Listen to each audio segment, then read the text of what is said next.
This Pennywise Recaps, and today we're reviewing the drama romance, Lolita. Get ready for incredible plot twists.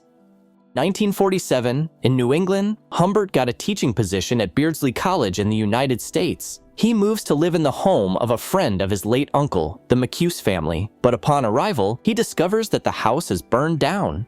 Charlotte Hayes, a friend of the McCoos and a widower, kindly agrees to take him in instead. He gets to know Charlotte. She praises him for his scientific knowledge and subtly flirts with him, saying that she appreciates his French tongue. She gives him a short tour of the house. In the middle of the tour, Humbert mentions that he looked at his schedule and might have to go back to New York. Charlotte remarks that Humbert must not be happy with their surroundings, and Humbert tries to make an excuse by citing a conference he has to attend. Instead, she insists that he must see the square, and that's where they find Lolita. She is flipping through a magazine and is soaking wet. Her clothes hide almost nothing. Underwear is visible underneath. Humbert can't take his eyes off her. Lo looks up and smiles at him, showing her braces. He mutters that she is beautiful and asks Charlotte how much the room cost. Lo comes into his room and says that she is bored. Humbert encourages her. When she comes closer to him, she sits on his lap and asks him if he sees a pimple on her. He tells her that he thinks she is perfect, and she smiles, asking if he is interested in seeing how her chin sways. He agrees, and she shows him.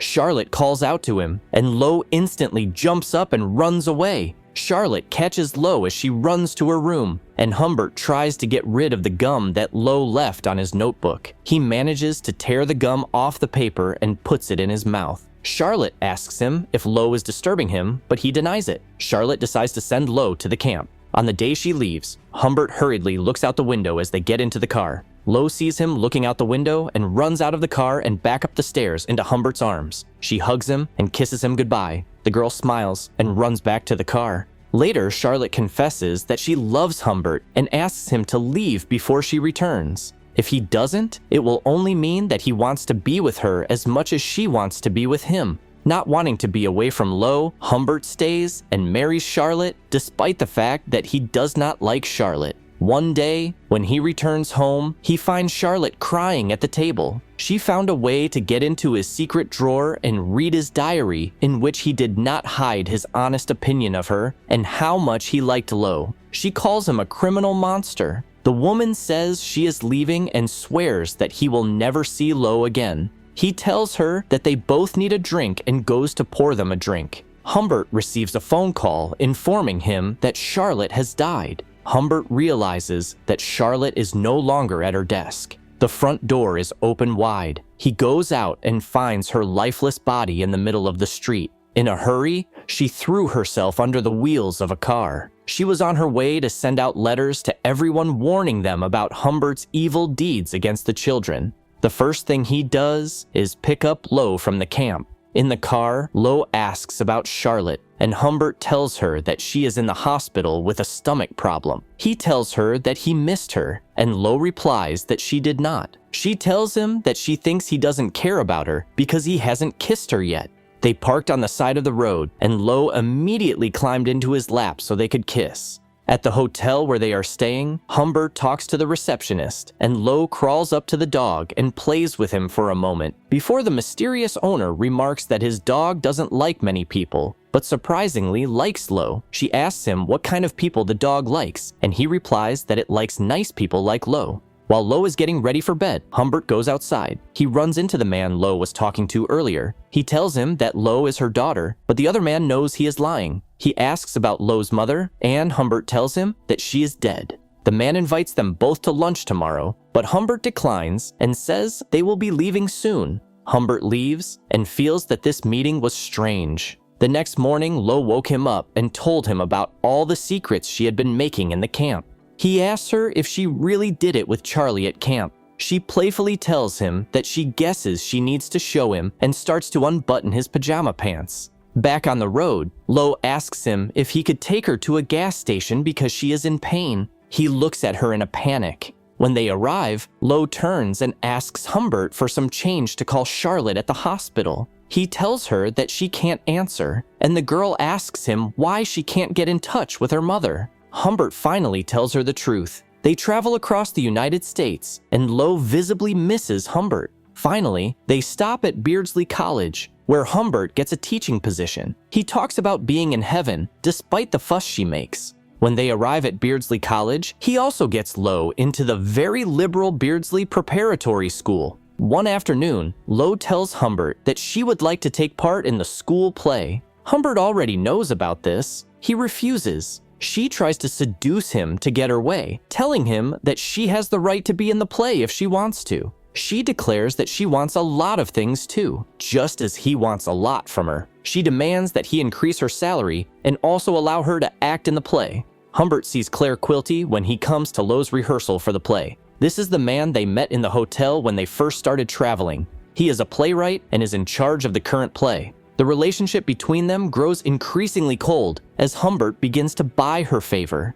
He thinks she is saving every penny to get away from him. The man finds out that Lo has missed her last 2 piano lessons. He asks her what she was doing, and she explains that she was rehearsing a play with Mona. He calls Mona, and the girl admits that they rehearsed in the park. Humbert doesn't believe her, and they start to fight. He accuses Lo of trying to run away from him, which she does not deny. He demands that she return the money he gave her, but she says she earned it. He beats her. She asks him to kill her the same way he took her mother's life. He asks her to stop, but she refuses and continues to accuse him. She screams and runs away from him. Humbert finds Lo at the pharmacy. Lo quickly tries to hide the fact that she was on the phone. She tells him that she has been trying to reach him since she made her decision. She wants to leave Beardsley and go on another journey, but this time she chooses where they go. He agrees. Lo decides that they need to get to Weiss in a week. Humbert asks why, and Lo explains that they have to see the ceremonial dances in the magic caves. In 2 weeks and 4 days, they have to be in Elphinstone to climb the Red Rock. She shows Humbert the map and says she is very excited. On the way, Humbert notices that they are being followed. He asks her to write down the license plate number and realizes that a detective is following them. Humbert becomes paranoid, unable to keep his eyes on the road. One day, he keeps looking over his shoulder, and as a result, they get a flat tire.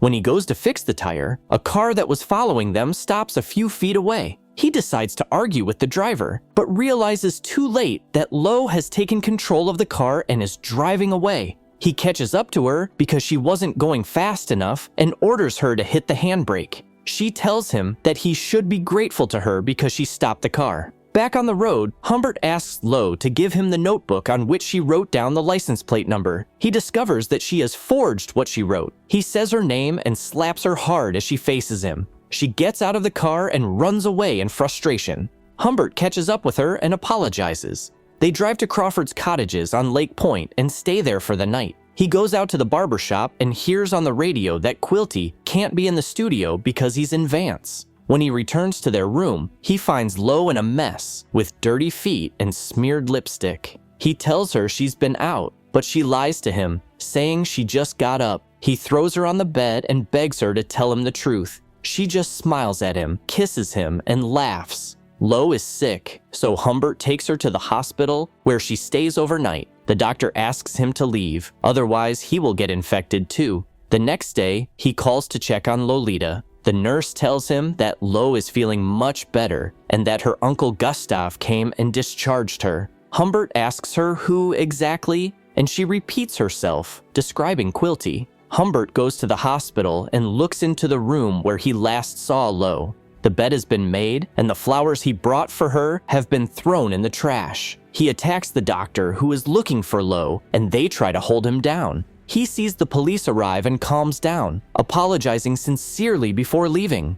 He tries to find her, going back to all the places they were. He can't find them because he doesn't know who kidnapped her. Eventually, the trail he follows fades away. He returns to Beardsley. After 3 years, Humbert receives a letter from Lo. She tells him that she is married and will soon have a baby. They need help, and she asks for money to help them survive. She shares that she has experienced a lot of grief and hardship. Humbert goes to see Lo and finds a mature version of her. She greets him warmly, and he notices that she is injured. Lo invites him in. She realizes that he is still looking for the man who kidnapped her and explains that her husband had nothing to do with it. He gets up and says he will find out for himself, and she is surprised that he really doesn't know anything. Finally, she tells him that it was Quilty. Lo tells Humbert that Quilty was the only man she was truly crazy about, and Humbert asks her about the feelings between them. She gets up and goes to the kitchen. Humbert follows her. He asks where Quilty has taken Lo. She tells him that everyone knew that he loved little girls so much that he filmed them in his mansion. Lo refused to film any of them and told Quilty that she was only interested in him.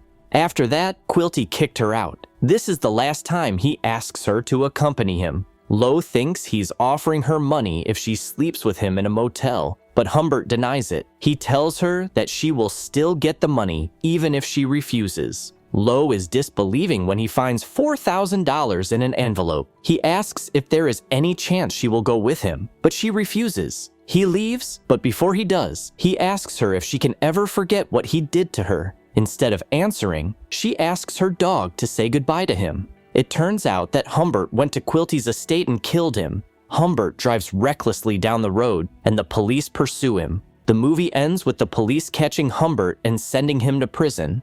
There, he dies of coronary thrombosis, and Lo dies the following month from childbirth. It is important to note that most of the movie is told from Humbert's point of view, who had a distorted view of Lo's feelings for him. Lo was actually manipulated and used by him throughout their relationship. The movie itself is very mild compared to what really happened. Thank you for being with us. Subscribe to the channel, like us, and be sure to click on the bell to stay up to date with our new videos.